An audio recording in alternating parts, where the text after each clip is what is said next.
જામનગરમાં લાલપુર બાયપાસ ચોકડી પાસે ઓવરબ્રિજની કામગીરી શરૂ।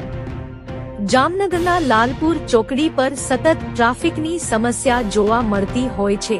જો કે હવે જામનગર વાસીઓને ટ્રાફિક સમસ્યામાંથી મુક્તિ મળશે।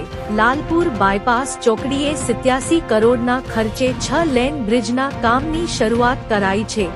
લાલપુર બાયપાસ ચોકડીએથી મોટી સંખ્યામાં ભારે વાહન પસાર થાય છે,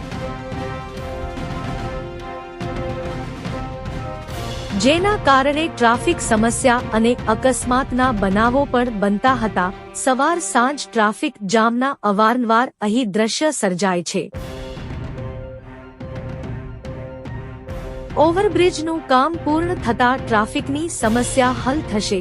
હાલ ઓવરબ્રિજની કામગીરી શરૂ કરવામાં આવી છે અને આગામી દિવસોમાં ઓવરબ્રિજ બની જતા ટ્રાફિકની સમસ્યા હળવી થશે। રિપોર્ટર યોગેશ ઝાલા।